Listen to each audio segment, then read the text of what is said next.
अध्याय 2 समाजशास्त्र में प्रयुक्त शब्दावली, संकल्पनाएं एवं उनका उपयोग। 1.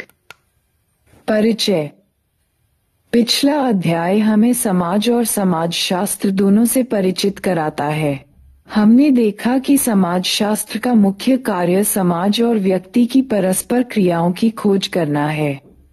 हमने ये भी देखा कि व्यक्ति समाज में स्वच्छंद रूप से नहीं रहते।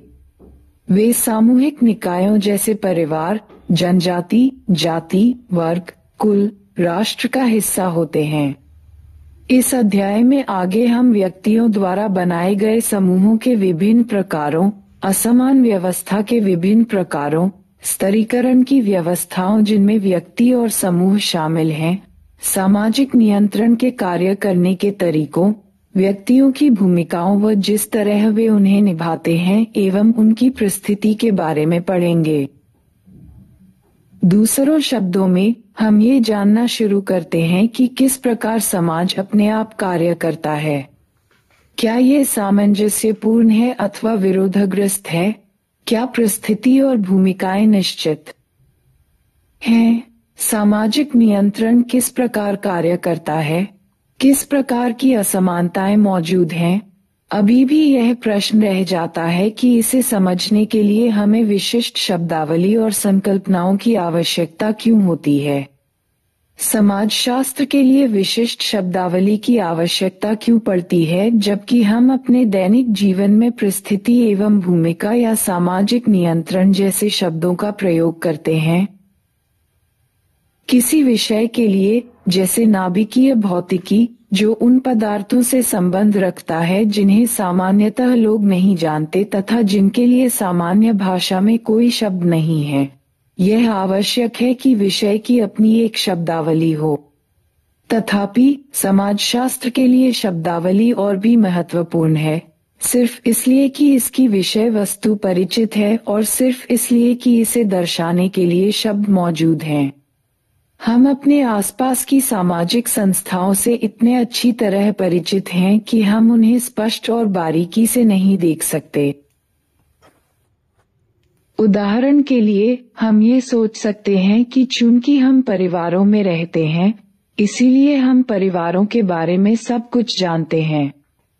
इसका मतलब समाजशास्त्रीय ज्ञान को सामान्य बौद्धिक ज्ञान या प्रकृतिवादी व्याख्या, जिनकी चर्चा हमने अध्याय 1 में की है, के समानांतर रखने जैसा होगा। पिछले अध्याय में हमने ये भी देखा कि किस प्रकार एक विषय के रूप में समाजशास्त्र की एक जीवनी या इतिहास है। हमने देखा कि किस प्रकार भौतिक और बौद्धिक विकास ने समाजशास्त्रीय दृष्टिकोण और इसके सरोकारों को आकार दिया। इसी तरह समाजशास्त्रीय संकल्पनाओं की भी एक कहानी है। बहुत सी संकल्पनाएं सामाजिक चिंतकों के उन सामाजिक परिवर्तनों को समझने और उनका खाका खींचने की चिंता को दर्शाती हैं जो कि पूर्व आधुनिक समय से लेकर आधुनिक समय तक स्थानांतरित हुए हैं। उदाहरण के लिए, समाजशास्त्रियों का प्रेक्षण है कि सरल, छोटे और परंपरागत समाजों में घनिष्ठ, अक्सर आमने सामने की अंतःक्रिया होती थी और आधुनिक, बड़े समाजों में औपचारिक अंतःक्रिया होती है। इसलिए उन्होंने प्रारंभिक समूहों को द्वितीयक से और समुदाय को समाज या संघ से पृथक किया। दूसरी अन्य संकल्पनाएं जैसे स्तरीकरण, समाजशास्त्रियों की समाज के समूहों के मध्य की संरचनात्मक असमानताओं को समझने के सरोकारों को प्रतिबिंबित करती है। संकल्पनाएं समाज में उत्पन्न होती हैं, तथापि जिस प्रकार समाज में विभिन्न प्रकार के व्यक्ति और समूह होते हैं, उसी प्रकार कई तरह की संकल्पनाएं और विचार होते हैं।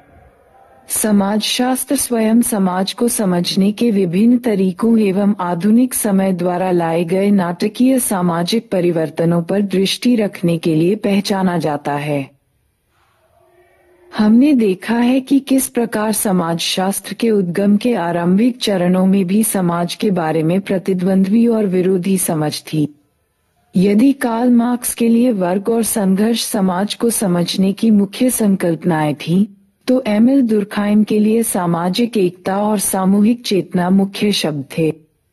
द्वितीय विश्व युद्ध के बाद समाजशास्त्र संरचनात्मक प्रकार्यवादियों से बहुत प्रभावित हुआ, जिन्होंने समाज को महत्वपूर्ण रूप से सामंजस्यपूर्ण पाया।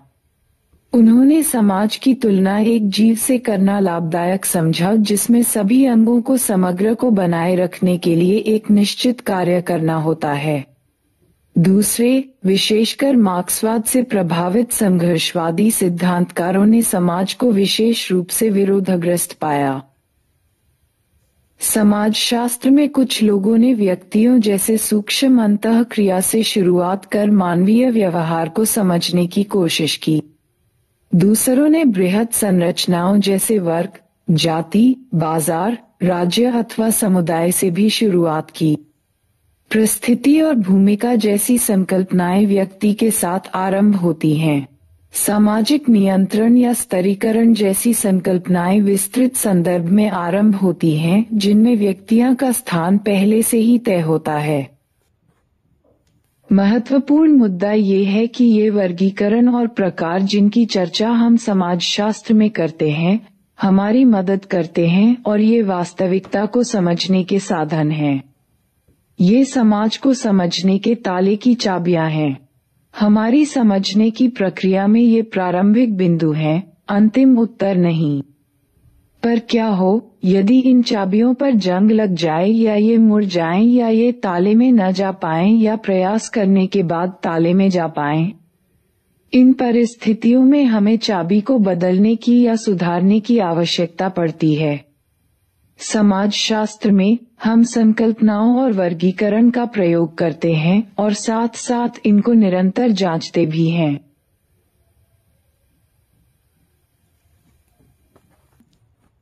एक ही सामाजिक वस्तु के बारे में विभिन्न प्रकारों की परिभाषाओं या संकल्पनाओं अथवा सिर्फ विचारों की सह अस्तित्वता के बारे में अक्सर एक बेचैनी रही है।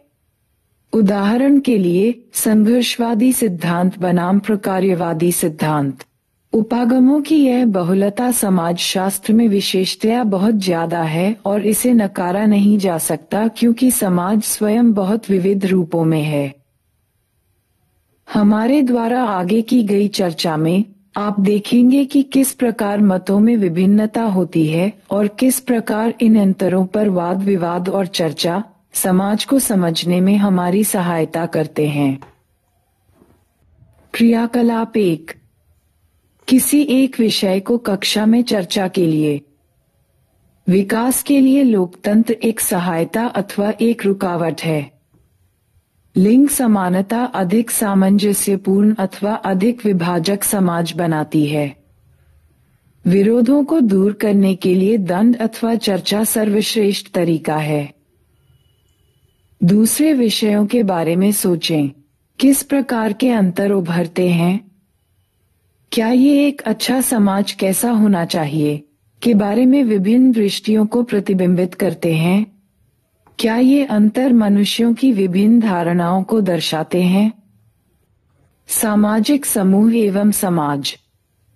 समाजशास्त्र मानव के सामाजिक जीवन का अध्ययन है। मानवीय जीवन की एक पारिभाषिक विशेषता यह है कि मनुष्य परस्पर अंतःक्रिया करता है, संवाद करता है और सामाजिक सामूहिकता को बनाता भी है। समाजशास्त्र का तुलनात्मक और ऐतिहासिक दृष्टिकोण दो स्पष्ट हानिकारक तथ्यों को सामने लाता है। पहला ये है कि प्रत्येक समाज में, चाहे वह प्राचीन या सामंतीय अथवा आधुनिक हो, एशियन या यूरोपियन या अफ्रीकन हो, मानवीय समूह और सामूहिकताएं विद्यमान रहती है। दूसरा ये है कि विभिन्न समाजों में समूहों और सामूहिकताओं के प्रकार अलग अलग होते हैं। यह आवश्यक नहीं है कि किसी भी तरह से लोगों का इकट्ठा होना एक सामाजिक समूह बनाए। समुच्चय सिर्फ लोगों का जमावड़ा होता है जो एक समय में एक ही स्थान पर एकत्र होते हैं, लेकिन एक दूसरे से कोई निश्चित संबंध नहीं रखते। एक रेलवे स्टेशन या हवाई अड्डे या बस स्टॉप पर प्रतीक्षा करते यात्री या सिनेमा दर्शक समुच्चय के उदाहरण हैं। समुच्चय को अक्सर अर्ध समूहों का नाम दिया जाता है। एक अर्ध समूह एक समुच्चय अथवा संयोजन होता है जिसमें संरचना अथवा संगठन की कमी होती है और जिसके सदस्य समूह के अस्तित्व के प्रति अनभिज्ञ या कम जागरूक होते हैं। सामाजिक वर्गों, परिस्थिति समूहों, आयु एवं लिंग समूहों, भीड़ को अर्ध समूह के उदाहरणों के रूप में देखा जा सकता है। जैसा कि ये उदाहरण दर्शाते हैं, अर्ध समूह समय और विशेष परिस्थितियों में सामाजिक समूह बन सकते हैं। उदाहरणार्थ यह संभव है कि एक विशेष सामाजिक वर्ग या जाति अथवा समुदाय से संबंधित व्यक्ति एक सामूहिक निकाय के रूप में संगठित न हो। उनमें अभी हम की भावना आनी बाकी हो, परंतु वर्ग और जाति ने समय बीतने के साथ साथ राजनीतिक दलों को जन्म दिया है। उसी प्रकार भारत के विभिन्न समुदायों के लोगों ने लंबे उपनिवेश विरोधी संघर्ष के साथ साथ अपनी पहचान एक सामूहिकता और समूह के रूप में विकसित की है, एक राष्ट्र जिसका मिला जुला अतीत और साझा भविष्य है। महिला आंदोलन ने महिलाओं के समूह और संगठनों का विचार सामने रखा। ये सभी उदाहरण इस बात की तरफ ध्यान खींचते हैं कि किस प्रकार सामाजिक समूह उभरते हैं, परिवर्तित होते हैं और संशोधित होते हैं। एक सामाजिक समूह में कम से कम निम्न विशेषताएं होनी चाहिए। क. निरंतरता के लिए दीर्घस्थायी अंतःक्रिया। ख. इन अंतःक्रियाओं का स्थिर प्रतिमान। ग. अन्य सदस्यों के साथ एक सी पहचान बनाने के लिए अपनत्व की भावना, अर्थात प्रत्येक व्यक्ति समूह के प्रति और इसके नियमों, अनुष्ठानों और प्रतीकों के प्रति सचेत हो। घ. साझी रुचि। ग. सामान्य मानकों और मूल्यों को अपनाना और च. एक परिभाषित संरचना। यहाँ सामाजिक संरचना का अर्थ व्यक्तियों अथवा समूहों के बीच नियमित और बार बार होने वाली अंतःक्रिया के प्रतिमानों से है। अतः एक सामाजिक समूह से तात्पर्य निरंतर अंतःक्रिया करने वाले उन व्यक्तियों से है जो एक समाज में समान रुचि, संस्कृति, मूल्यों और मानकों को बांटते हैं। क्रियाकलाप 2। एक नाम ज्ञात कीजिए जो प्रत्येक शीर्षक के अंतर्गत उपयुक्त है। जाति। एक जाति विरोधी आंदोलन, जाति पर आधारित एक राजनीतिक दल। वर्ग। एक वर्ग पर आधारित आंदोलन, वर्ग पर आधारित एक राजनीतिक दल, एक महिला संगठन। महिलाएं। एक महिला आंदोलन। जनजाति। एक जनजाति आंदोलन। एक जनजाति, जनजातियों पर आधारित राजनीतिक दल। ग्रामीण। एक पर्यावरण संबंधी आंदोलन, एक पर्यावरण संबंधी संगठन। चर्चा करें कि क्या ये सभी शुरुआत से ही सामाजिक समूह थे और यदि कुछ नहीं थे तो किस बिंदु पर समाजशास्त्रीय समझ के आधार से हम इनके लिए सामाजिक समूह शब्द का प्रयोग कर सकते हैं। क्रियाकलाप 3। किशोर आयु समूह की चर्चा करें। क्या यह अर्ध समूह अथवा सामाजिक समूह है? क्या जीवन के विशेष चरण के रूप में किशोरावस्था और किशोर जैसे विचार हमेशा से ही मौजूद रहे हैं? परंपरागत समाजों में वयस्कता में बच्चों के प्रवेश को किस प्रकार चिन्हित किया जाता था? समकालीन समय में इस समूह, अर्ध समूह को मजबूत अथवा कमजोर बनाने में बाजार की रणनीति और विज्ञापनों का क्या कुछ लेना देना है? एक विज्ञापन को पहचानो जो किशोरों अथवा पूर्व किशोरों को लक्ष्य बनाता है। स्तरीकरण से संबंधित अनुच्छेद पढ़ो और चर्चा करो कि किस प्रकार धनी और निर्धन, उच्च और निम्न वर्ग, भेदभाव और सुविधा प्राप्त जाति के किशोरों के लिए किशोरावस्था विभिन्न तरह का जीवन अनुभव हो सकती है। समूहों के प्रकार। समूहों पर आधारित इस विभाग के अध्ययन से आप जानेंगे कि विभिन्न समाजशास्त्रियों और मानव विज्ञानियों ने समूहों को विभिन्न प्रकारों में वर्गीकृत किया है। तथापि जो बात आपको प्रभावित करेगी वह ये है कि प्ररूप विज्ञान में भी प्रतिमान होते हैं। अधिकतर मामलों में वे परंपरागत और छोटे समाज तथा एक आधुनिक और बड़े समाज में अपने अपने समूह बनने के तरीकों में अंतर को दिखाते हैं। जैसा कि पहले बताया गया है, परंपरागत समाजों में नजदीकी, घनिष्ठ, आमने सामने की अंतःक्रिया होती है और आधुनिक समाजों में अवैयक्तिक, अनासक्त, दूरस्थ अंतःक्रिया होती है। वे इसी अंतर से प्रभावित हुए थे।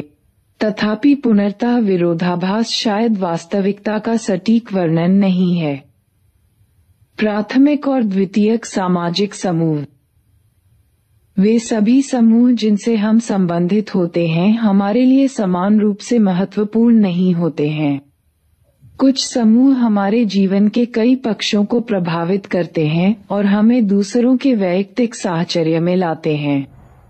प्राथमिक समूह से तात्पर्य लोगों के एक छोटे समूह से है जो घनिष्ठ, आमने सामने के मेल मिलाप और सहयोग द्वारा जुड़े होते हैं। प्राथमिक समूहों के सदस्यों में एक दूसरे से संबंधित होने की भावना होती है। परिवार, ग्राम और मित्रों के समूह प्राथमिक समूहों के उदाहरण हैं।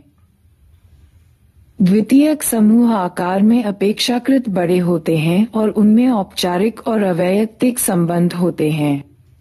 प्राथमिक समूह व्यक्ति उन्मुख होते हैं, जबकि द्वितीयक समूह लक्ष्य उन्मुख। विद्यालय, सरकारी कार्यालय, अस्पताल, छात्र संघ आदि द्वितीयक समूहों के उदाहरण हैं। समुदाय एवं समाज अथवा संघ। पुराने परंपरागत और कृषक जीवन की नए आधुनिक और शहरी जीवन से उनके विभिन्न सामाजिक संबंधों और जीवन शैली के आधार पर तुलना करने का विचार शास्त्रीय समाजशास्त्रियों के लेखन की ओर ले जाता है। समुदाय से तात्पर्य उन मानव संबंधों से है जो बहुत अधिक वैयक्तिक, घनिष्ठ और चिरस्थायी होते हैं, जहां एक व्यक्ति की भागीदारी सच्चे मित्रों अथवा एक सुगठित समूह में भले ही परिवार जितनी नहीं परंतु महत्वपूर्ण होती है। क्रियाकलाप 4। किसी ऐसे संघ के ज्ञापन की प्रति एकत्रित करें जिसे आप जानते हैं या जिसके बारे में खोज कर सकते हैं। उदाहरण के लिए एक निवासी कल्याण संघ, एक महिला संघ, एक स्पोर्ट्स क्लब। आपको इसके लक्ष्यों, उद्देश्यों, सदस्यता और नियंत्रित करने वाले अन्य नियमों की स्पष्ट जानकारी मिल जाएगी। इसकी एक बड़ी पारिवारिक सभा से तुलना कीजिए। आप ये भी देख सकते हैं कि कई बार एक औपचारिक समूह के सदस्यों की अंतःक्रिया समय बीतने के साथ अधिक घनिष्ठ हो जाती है और बिल्कुल परिवार और मित्रों की तरह हो जाती है। उपरोक्त बात इस बिंदु को सामने लाती है कि संकल्पनाएं अडिग और स्थिर नहीं हैं, बल्कि ये तो समाज और इसके परिवर्तनों को समझने की चाबियां अथवा साधन हैं। क्रियाकलाप 5। दूसरे देशों में या हमारे अपने देश के विभिन्न भागों में रहने वाले प्रवासियों के अनुभवों के बारे में पता लगाएं। आप ये जानेंगे कि समूहों में संबंध बदलते और रूपांतरित होते रहते हैं। एक बाह्य समूह के सदस्य माने जाने वाले लोग अंतः समूह के सदस्य बन जाते हैं। क्या आप इतिहास में इस प्रकार की प्रक्रियाओं के बारे में पता लगा सकते हैं? समाज अथवा संघ का तात्पर्य हर तरह से समुदाय के विपरीत है। विशेषतः आधुनिक नगरीय जीवन के स्पष्टतः अवैयक्तिक, बाहरी और अस्थायी संबंध वाणिज्य और उद्योग की आवश्यकता यह है कि एक व्यक्ति का व्यवहार दूसरे व्यक्ति से नपातुला, युक्तिसंगत एवं निजी हितों के अनुसार हो। हम एक दूसरे को जानने की अपेक्षा करार अथवा समझौता करते हैं। आप समुदाय और प्राथमिक समूह को समान मान सकते हैं और संघ व द्वितीयक समूह को समतुल्य मान सकते हैं। अंतः समूह एवं बाह्य समूह। संबंधित होने की भावना अंतः समूह की पहचान बनाती है। ये भावना हमें या हम को उन्हें अथवा वे से अलग करती हैं। एक स्कूल में पढ़ने वाले बच्चे उस स्कूल में नहीं पढ़ने वाले बच्चों के विरुद्ध एक अंतःसमूह बना सकते हैं। क्या आप ऐसे किन्हीं दूसरे समूहों के बारे में सोच सकते हैं? इसके विपरीत, एक बाह्य समूह वह होता है जिससे एक अंतः समूह के सदस्य संबंधित नहीं होते। एक बाह्य समूह के सदस्यों को अंतः समूह के सदस्यों की ओर से प्रतिकूल व्यवहार का सामना करना पड़ सकता है। प्रवासियों को अक्सर बाह्य समूह माना जाता है, हालांकि यहाँ भी कौन संबंधित है और कौन संबंधित नहीं की वास्तविक परिभाषा समय और सामाजिक संदर्भों के साथ बदलती रहती है। प्रख्यात समाजशास्त्री एम.एन. श्रीनिवास ने 1948 में रामपुरा में जनगणना करते समय देखा कि किस प्रकार नए और पुराने प्रवासियों के बीच भेदभाव किया गया था। वे लिखते हैं, मैंने ग्रामीणों को 2 कथनों का प्रयोग करते सुना जो मुझे महत्वपूर्ण प्रतीत हुए। नए प्रवासियों का लगभग तिरस्कृत रूप से नन्हे मुन्ने बंदावरतू, कल या परसों आए हुए कहकर वर्णन किया जाता था, जबकि पुराने प्रवासियों का वर्णन अर्शेंदा बंदावारू, बहुत पहले आए हुए, या खादीम कुलागलू, पुराने वंश के रूप में किया गया था। श्रीनिवास 1996-33। संदर्भ समूह। किसी भी समूह के लोगों के लिए हमेशा ऐसे दूसरे समूह होते हैं जिनको वे अपने आदर्श की तरह देखते हैं और उनके जैसे बनना चाहते हैं। वे समूह जिनकी जीवन शैली का अनुकरण किया जाता है संदर्भ समूह कहलाते हैं। हम अपने संदर्भ समूहों से संबंधित नहीं होते हैं, पर हम अपने आप को उस समूह से अभिनिर्धारित अवश्य करते हैं। संदर्भ समूह संस्कृति, जीवन शैली, महत्वाकांक्षाओं और लक्ष्य प्राप्ति के बारे में जानकारी के महत्वपूर्ण स्रोत होते हैं। औपनिवेशिक समय में कई मध्यवर्गीय भारतीय बिल्कुल अंग्रेजों की तरह व्यवहार करने का प्रयत्न करते थे। इस प्रकार इन्हें महत्वाकांक्षा रखने वाले समूह के लिए संदर्भ समूह के रूप में देखा जा सकता था, परंतु ये प्रक्रिया लिंग भेद पर आधारित थी, अर्थात पुरुषों और स्त्रियों के लिए अलग अलग मापदंड थे। अक्सर भारतीय पुरुष अंग्रेज पुरुषों की तरह पोशाक धारण करना चाहते थे और उन्हीं की तरह भोजन करना चाहते थे, परंतु वे ये चाहते थे कि भारतीय महिलाएं अपना रहन सहन भारतीय ही रखें, या वे यह आकांक्षा रखते थे कि भारतीय महिलाएं अंग्रेज महिलाओं का कुछ रहन सहन ग्रहण करें पर बिल्कुल उनकी तरह न बने। क्या आप इसे आज भी वैध मानते हैं? समवयस्क समूह। यह एक प्रकार का प्राथमिक समूह है जो सामान्यतः समान आयु के व्यक्तियों के बीच अथवा सामान्य व्यवसाय समूह के लोगों के बीच बनता है। समवयस्क दबाव से तात्पर्य अपने समवयस्क साथी द्वारा डाले गए सामाजिक दबाव से है कि व्यक्ति को क्या करना चाहिए या क्या नहीं करना चाहिए। क्रियाकलाप 6। क्या आपके मित्र या आपके आयु समूह के लोग आपको प्रभावित करते हैं? क्या आप अपने कपड़ों, व्यवहार, अपनी पसंद के संगीत, अपनी पसंद की फिल्मों के बारे में उनकी स्वीकृति अथवा अस्वीकृति से कोई सरोकार रखते हैं? क्या आप इसे सामाजिक दबाव मानते हैं? चर्चा कीजिए। सामाजिक स्तरीकरण।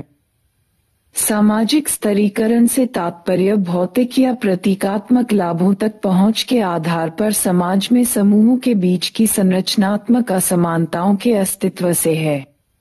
अंतः स्तरीकरण को सरलतम शब्दों में लोगों के विभिन्न समूहों के बीच की संरचनात्मक असमानताओं के रूप में परिभाषित किया जा सकता है। अक्सर सामाजिक स्तरीकरण की तुलना धरती की सतह में चट्टानों की परतों से की जाती है। समाज को एक अधिक्रम जिसमें कई परतें शामिल हैं के रूप में देखा जा सकता है। इस अधिक्रम में अधिक कृपापात्र शीर्ष पर और कम सुविधापात्र तल के निकट हैं। समाज के संगठन में स्तरीकरण का महत्वपूर्ण स्थान होने के कारण शक्ति और लाभ की असमानता समाजशास्त्र में केंद्रीय है। प्रत्येक व्यक्ति और प्रत्येक ग्रह के जीवन का प्रत्येक पक्ष स्तरीकरण से प्रभावित होता है। स्वास्थ्य, दीर्घायु, सुरक्षा, शैक्षणिक सफलता, कार्य में उपलब्धि और राजनीतिक प्रभाव, ये सभी अवसर व्यवस्थित तरीकों से असमान रूप में वितरित हैं। मानव समाजों में ऐतिहासिक रूप में स्तरीकरण की 4 मूल व्यवस्थाएं मौजूद रही हैं: दासता, जाति, स्टेट और वर्ग। दास प्रथा असमानता का चरम रूप है, जिसमें वास्तव में कुछ व्यक्तियों पर दूसरों का अधिकार होता है। ये छुटपुट रूप में कई कालों और स्थानों पर मौजूद रही है, परंतु दास प्रथा के 2 प्रमुख उदाहरण हैं: प्राचीन ग्रीस और रोम तथा 18वीं एवं 19वीं शताब्दियों में संयुक्त राष्ट्र अमेरिका के दक्षिणी राज्य। एक औपचारिक संस्था के रूप में दास प्रथा को धीरे धीरे जड़ से उखाड़ा गया, परंतु हमारे यहाँ अभी भी बंधुआ मजदूरी पाई जाती है, यहाँ तक कि उसमें बच्चे भी शामिल हैं।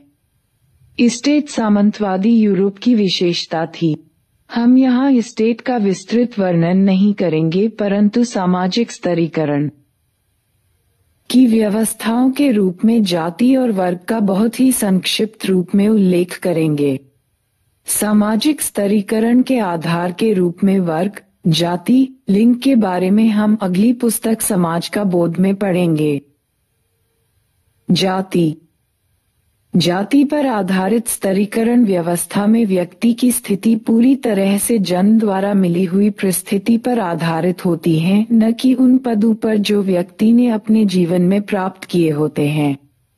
कहने का तात्पर्य यह नहीं है कि एक वर्ग समाज में उपलब्धि पर कोई योजनाबद्ध प्रतिबंध नहीं होता, जो कि प्रजाति और लिंग सरीखी प्रदत्त परिस्थिति द्वारा थोपा जाता है। हालांकि एक जातिवादी समाज में जन्म द्वारा प्रदत्त परिस्थिति एक व्यक्ति की स्थिति को एक वर्ग समाज की तुलना में ज्यादा पूर्ण ढंग से परिभाषित करती है। परंपरागत भारत में विभिन्न जातियां सामाजिक श्रेष्ठता का अधिक्रम बनाती थी। जाति संरचना में प्रत्येक स्थान दूसरों के संबंध में इसकी शुद्धता या अपवित्रता के द्वारा परिभाषित था।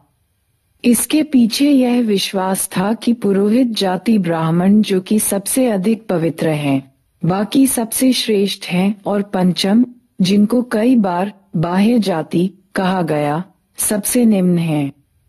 परंपरागत व्यवस्था को सामान्यतः ब्राह्मण, क्षत्रिय, वैश्य और शूद्र के 4 वर्णों के रूप में संकल्पित किया गया है। वास्तविकता में व्यवसाय आधारित अनगिनत जाति समूह होते हैं, जिन्हें जाति कहा जाता है। भारत में जाति व्यवस्था में समय के साथ साथ बहुत से परिवर्तन आए हैं। कथित उच्च जातियों की पवित्रता को बनाए रखने के लिए अंतः विवाह और अनुष्ठानों में कथित निम्न जाति के सदस्यों की अनुपस्थिति बहुत आवश्यक मानी जाती थी। नगरीकरण द्वारा लाए गए परिवर्तनों ने इसे अनिवार्य रूप से चुनौती दी। प्रसिद्ध समाजशास्त्री A.R. देसाई के निम्न प्रेक्षण को पढ़ें। भारत में नगरीकरण के दूसरे सामाजिक प्रभावों पर उनकी टिप्पणी इस प्रकार है।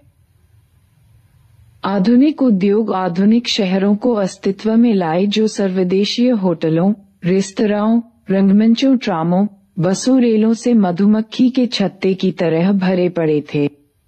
विशुद्ध होटल और रेस्तरां, जिन्हें वेतन भोगियों और मध्यम वर्ग के लिए बनाया गया था, शहरों में सभी जातियों और मतों के लोगों से भर गए।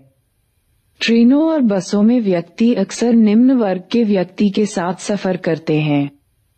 तथापि यह नहीं माना जाना चाहिए कि जाति लुप्त हो गई है। देसाई 1975-248। हालांकि परिवर्तन हुआ था, परंतु भेदभाव को दूर करना इतना आसान नहीं था, जैसा कि उपरोक्त कथन कहता है।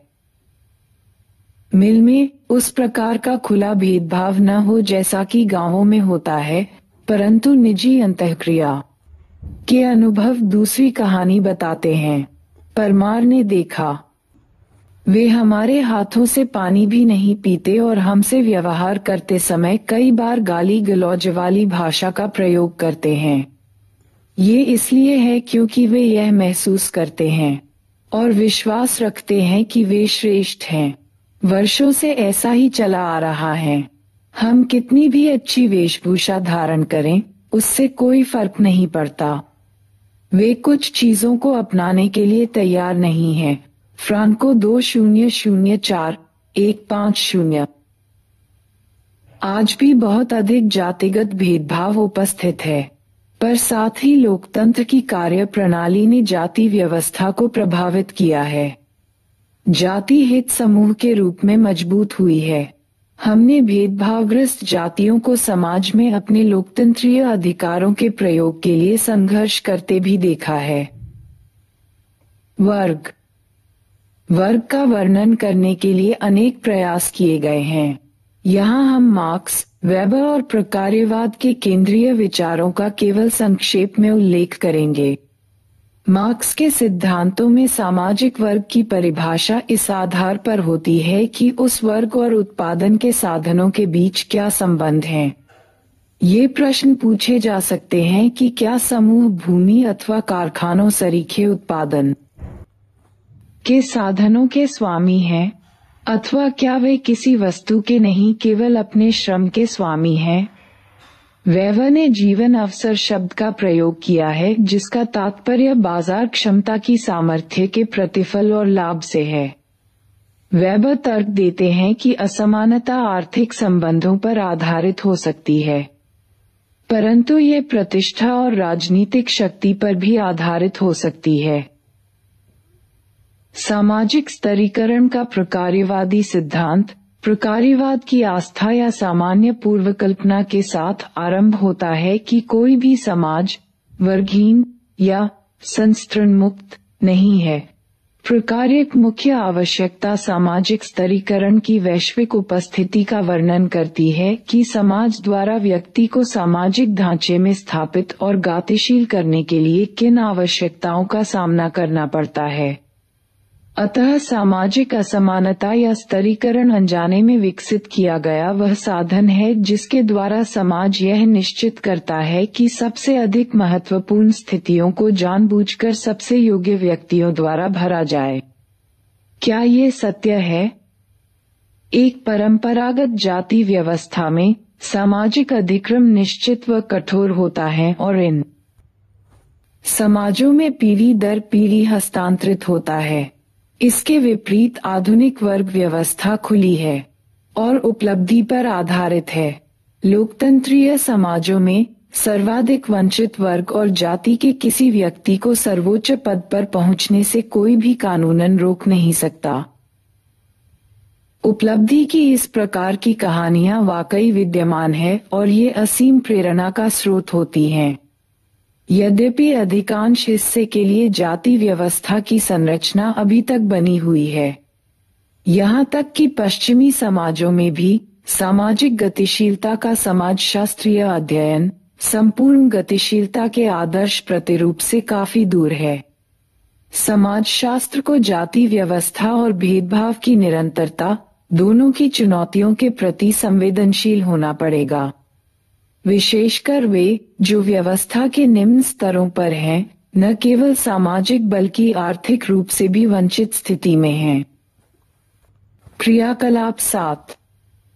स्वर्गीय राष्ट्रपति के.आर. नारायणन के जीवन के विषय में और अधिक पता लगाएं।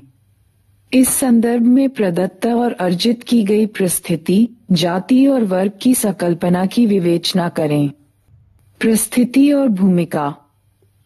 इन दो संकल्पनाओं परिस्थिति और भूमिका को अक्सर युगल संकल्पनाओं की तरह देखा जाता है।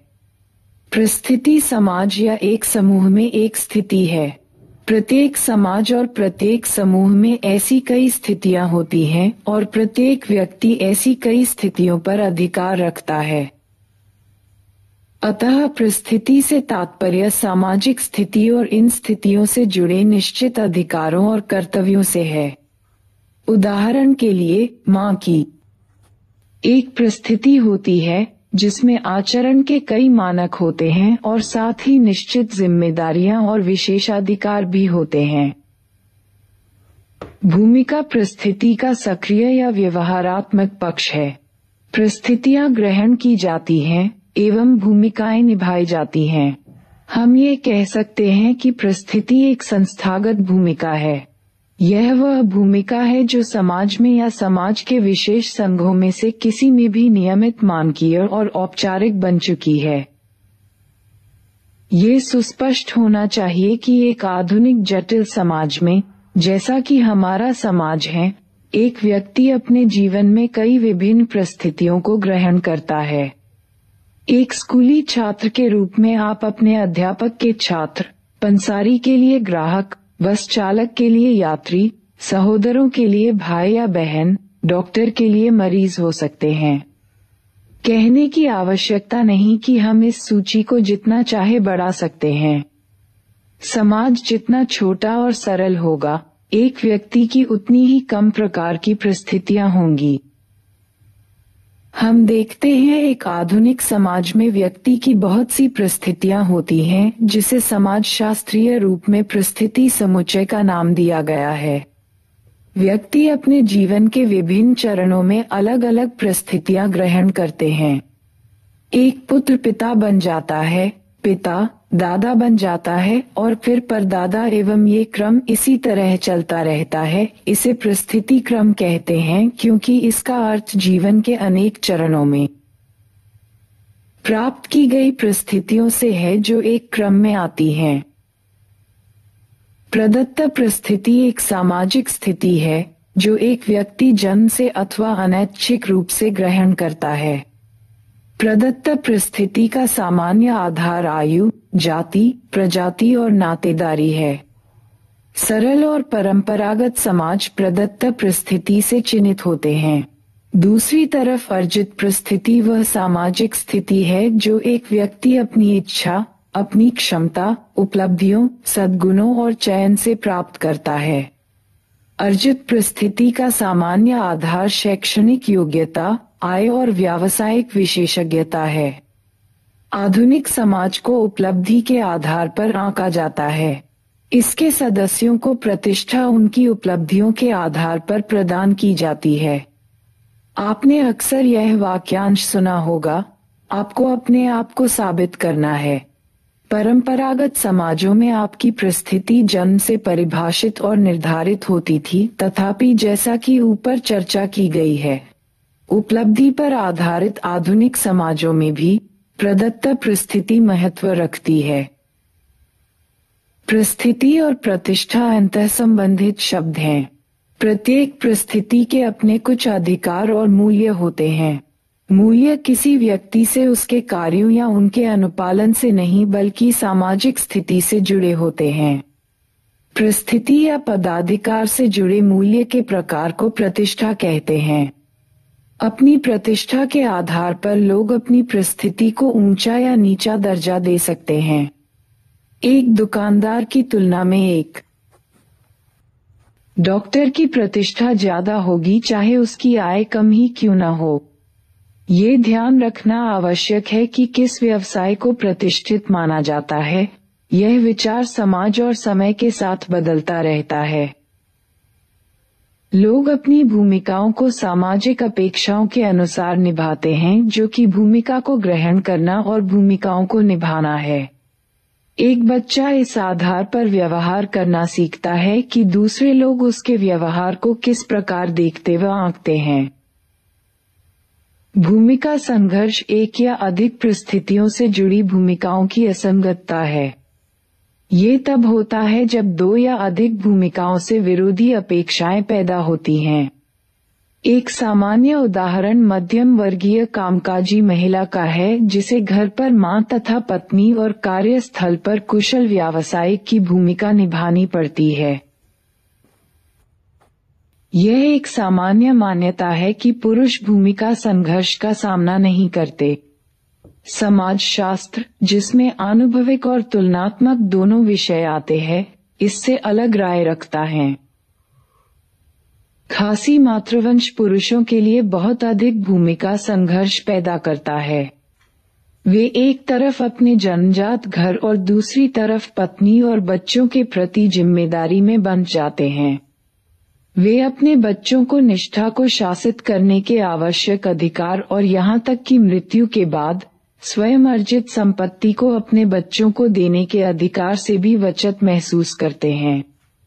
खासी महिलाओं को ये दबाव और अधिक रूप में प्रभावित करता है। एक महिला कभी भी पूर्ण रूप से आश्वस्त नहीं हो सकती है कि उसके पति को अपनी बहन का घर अपनी पत्नी के घर की अपेक्षा अधिक अनुकूल नहीं लगता। नोगी 2003-190। भूमिका स्थिरीकरण समाज के कुछ सदस्यों के लिए कुछ विशिष्ट भूमिकाओं को सुदृढ़ करने की प्रक्रिया है। उदाहरण के लिए अक्सर पुरुष कमाने वाली और महिलाएं घर चलाने वाली रूढ़िबद्ध भूमिकाओं को निभाते हैं। सामाजिक भूमिकाओं और परिस्थितियों को अक्सर स्थिर और अपरिवर्तनीय रूप में देखा जाता है, जो कि गलत है।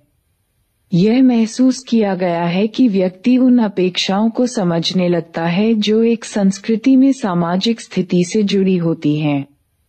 वह उन भूमिकाओं को उसी प्रकार निभाता है जिस प्रकार वे परिभाषित की जाती हैं। क्रियाकलाप 8। आपके समाज में किस प्रकार की नौकरियां प्रतिष्ठित मानी जाती हैं? इनकी अपने मित्रों के साथ तुलना करें। समानताओं और विभिन्नताओं की चर्चा करें। इसके कारणों को समझने की कोशिश करें। क्रियाकलाप 9।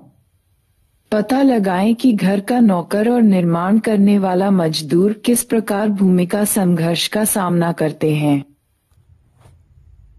क्रियाकलाप 10।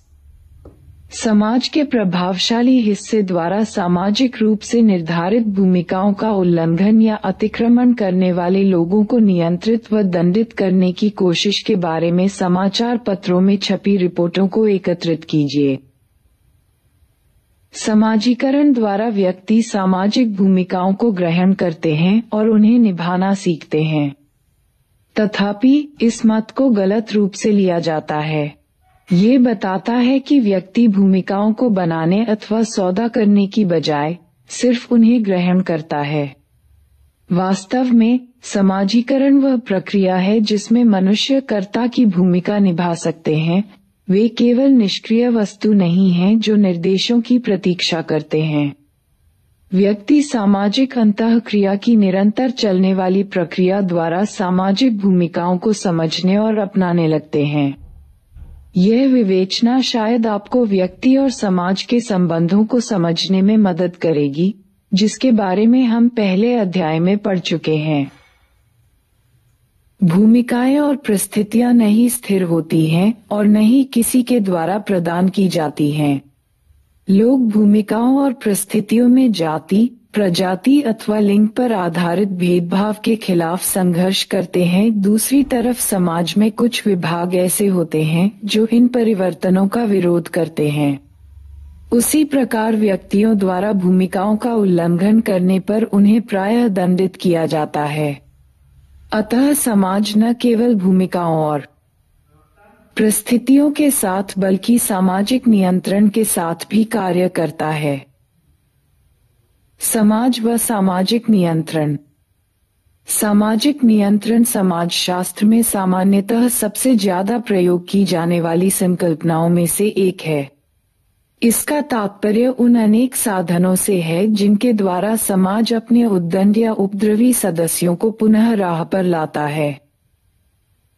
आप ये जानेंगे कि किस प्रकार संकल्पनाओं के अर्थ के बारे में समाजशास्त्र में अलग अलग दृष्टिकोण और विवाद हैं।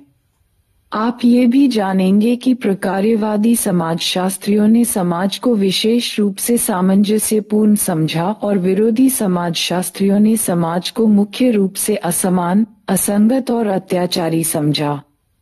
हमने ये भी देखा कि किस प्रकार कुछ समाजशास्त्रियों ने व्यक्ति और समाज पर अधिक ध्यान केंद्रित किया और दूसरों ने सामूहिकताओं पर जैसे वर्ग, प्रजातियां, जातियां। प्रकार्यवादी दृष्टिकोण के अनुसार सामाजिक नियंत्रण का तात्पर्य है: 1. व्यक्तियों और समूहों के व्यवहार को नियमित करने के लिए बल प्रयोग करना। 2. समाज में व्यवस्था बनाए रखने के लिए मूल्यों और प्रतिमानों को लागू करना। सामाजिक नियंत्रण को एक तरफ व्यक्तियों या समूहों के पथभ्रष्ट व्यवहारों को नियंत्रित करने के लिए संचालित किया जाता है और दूसरी तरफ सामाजिक व्यवस्था और सामाजिक साहचर्य को बनाए रखने के लिए व्यक्तियों और समूहों के तनाव और विरोध को दूर करने में इसका प्रयोग किया जाता है। इस प्रकार समाज में स्थिरता के लिए सामाजिक नियंत्रण को महत्वपूर्ण माना जाता है। संघर्षवादी सिद्धांतवादी अक्सर सामाजिक नियंत्रण को ऐसे साधनों के रूप में अधिक देखेंगे जिनके द्वारा समाज के प्रभावी वर्ग का बाकी समाज पर नियंत्रण लागू किया जा सकता है। स्थिरता को समाज के एक भाग द्वारा दूसरे भाग पर प्रभुत्व के रूप में देखा जाएगा। इसी प्रकार कानून को समाज में शक्तिशालियों और उनके हितों के औपचारिक दस्तावेज के रूप में देखा जाएगा। सामाजिक नियंत्रण का तात्पर्य सामाजिक प्रक्रियाओं, तकनीकों और रणनीतियों से है जिनके द्वारा व्यक्ति या समूह के व्यवहार को नियमित किया जाता है। इसका अर्थ व्यक्तियों और समूहों के व्यवहार को नियमित करने के लिए बल प्रयोग से और समाज में व्यवस्था के लिए मूल्यों व प्रतिमानों को लागू करने से है। सामाजिक नियंत्रण अनौपचारिक या औपचारिक हो सकता है। जब नियंत्रण के संहिताबद्ध व्यवस्थित और अन्य औपचारिक साधन प्रयोग किए जाते हैं तो यह औपचारिक सामाजिक नियंत्रण के रूप में जाना जाता है। ये औपचारिक सामाजिक नियंत्रण के माध्यम और साधन होते हैं। उदाहरण के लिए कानून और राज्य, आधुनिक समाज में सामाजिक नियंत्रण। सामाजिक नियंत्रण का अंतिम और निस्संदेह प्राचीनतम साधन है शारीरिक बल प्रयोग। यहाँ तक कि आधुनिक लोकतंत्र के उदार विचारों वाले समाजों में भी चरम तक हिंसा है। कोई भी राज्य पुलिस बल या इसके समान किसी अन्य सशस्त्र बल के बिना नहीं रह सकता। किसी भी क्रियाशील समाज में हिंसा को मितव्ययता से और अंतिम उपाय के रूप में प्रयोग किया जाता है। प्रतिदिन के सामाजिक नियंत्रण के लिए बल प्रयोग का केवल भय ही काफी होता है। जब मनुष्य ऐसे गहन समूहों में रहते या काम करते हैं जिसमें वे व्यक्तिगत रूप से जाने जाते हैं और जिसके प्रति वे व्यक्तिगत निष्ठा की भावना से बंधे होते हैं, वह प्रकार जिसे समाजशास्त्री प्राथमिक समूह कहते हैं, तो वास्तविक या संभावित पथभ्रष्ट लोगों को राह पर लाने के लिए नियंत्रण के प्रबल और तीक्ष्ण साधनों का प्रयोग किया जाता है। सामाजिक नियंत्रण का एक पक्ष जिस पर जोर देना आवश्यक है, ये तथ्य है कि यह अक्सर कपटपूर्ण दावे पर आधारित होता है। एक छोटा लड़का अपने समवयस्क समूह पर अपने बड़े भाई, जिसे जरूरत के समय किसी विरोधी को पीटने के लिए बुलाया जा सकता है, के द्वारा महत्वपूर्ण नियंत्रण कर सकता है। ऐसे किसी भाई की अनुपस्थिति में भाई की कल्पना करना भी संभव है। ये छोटे लड़के के जनसंपर्क कौशल का प्रश्न होगा कि क्या वह अपनी कल्पना को वास्तविक नियंत्रण में बदलने में सफल होगा या नहीं। बजट 84-90। क्या आपने किसी छोटे बच्चे को ये कहकर दूसरे बच्चे को डराते देखा या सुना है कि मैं अपने बड़े भाई को बता दूंगा? क्या आप अन्य उदाहरणों के बारे में सोच सकते हैं? क्रियाकलाप 11। क्या आप अपने जीवन से ऐसे उदाहरणों के बारे में सोच सकते हैं कि अशासकीय सामाजिक नियंत्रण किस प्रकार कार्य करता है? क्या आपने कक्षा में या अपने समवयस्क समूह में यह निरीक्षण किया है कि एक बच्चा जो दूसरे से थोड़ा भी अलग तरह का व्यवहार करता है, उससे किस प्रकार बर्ताव किया जाता है? क्या आपने ऐसी घटनाएं देखी हैं जब बच्चों को उनके समवयस्क समूह अन्य बच्चों की तरह बनने के लिए तंग करते हैं? अंतरजातीय विवाह करने पर भाई ने बहन की हत्या की। पुलिस के अनुसार 19 वर्षीय एक लड़की जब अस्पताल में सो रही थी तब उसके बड़े भाई ने उसका सिर कलम कर उसकी हत्या कर दी, जिसे इज्जत के लिए हत्या, ऑनर किलिंग, कहा जाता है। उन्होंने कहा कि लड़की द्वारा जाति के बाहर विवाह करने के बाद 16 दिसंबर को उसके भाई ने उस पर चाकू से हमला किया था और उसका अस्पताल में इलाज चल रहा था। उन्होंने बताया कि वह और उसका प्रेमी 10 दिसंबर को घर से भाग गए थे और शादी करने के बाद 16 दिसंबर को अपने घर वापस आ गए थे। उसके अभिभावकों ने इस विवाह का विरोध किया था।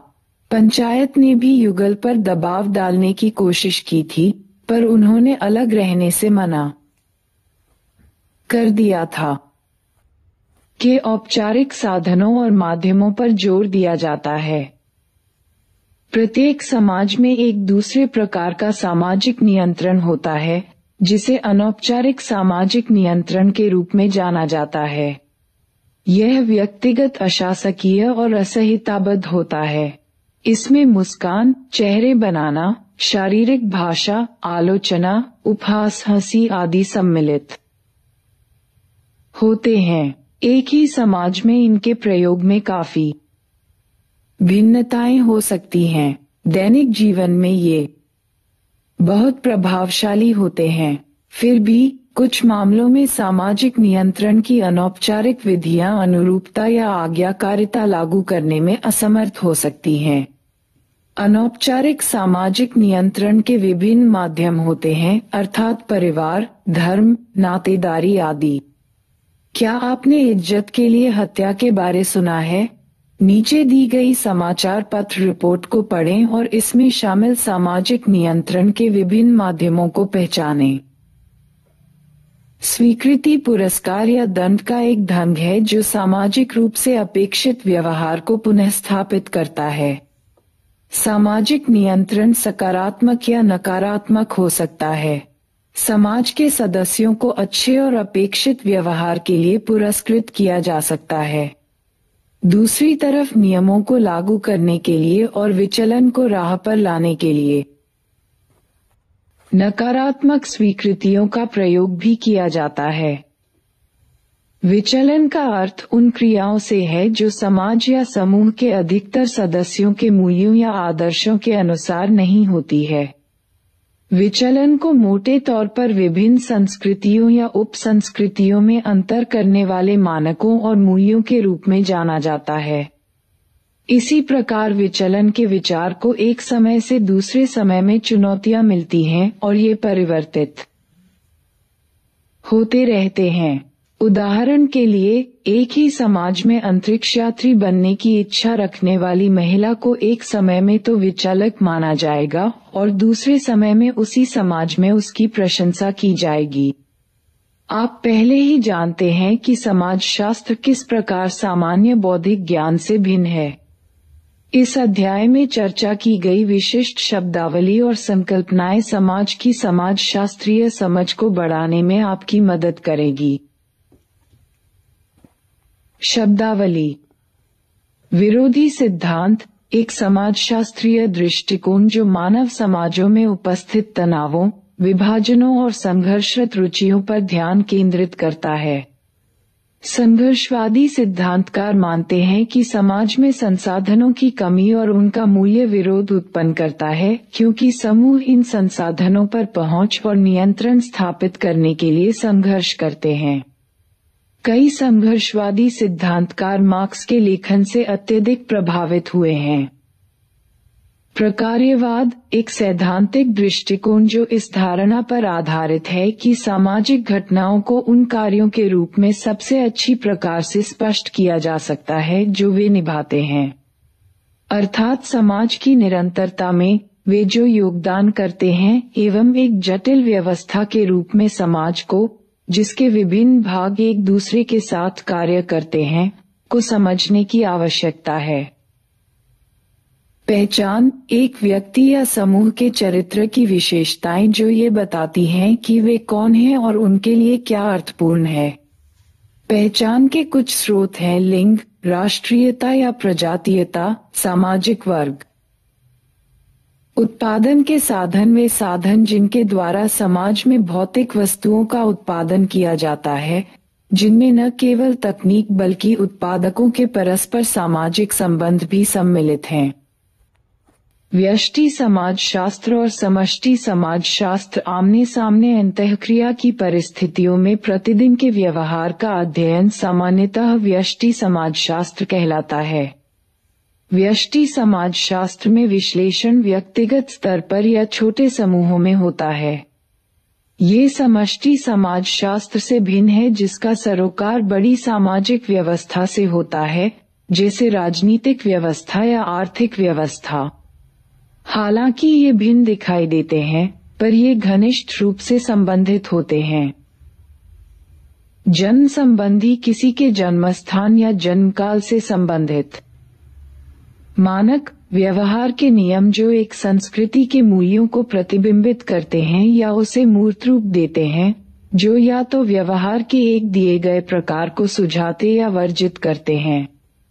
मानकों के पीछे हमेशा एक या दूसरे प्रकार की स्वीकृति होती है, जो अनौपचारिक निंदा से शारीरिक दंड या प्राणदंड में बदलती रहती हैं। स्वीकृति पुरस्कार या दंड की प्रणाली जो सामाजिक रूप में अपेक्षित व्यवहार को पुनः स्थापित करती है।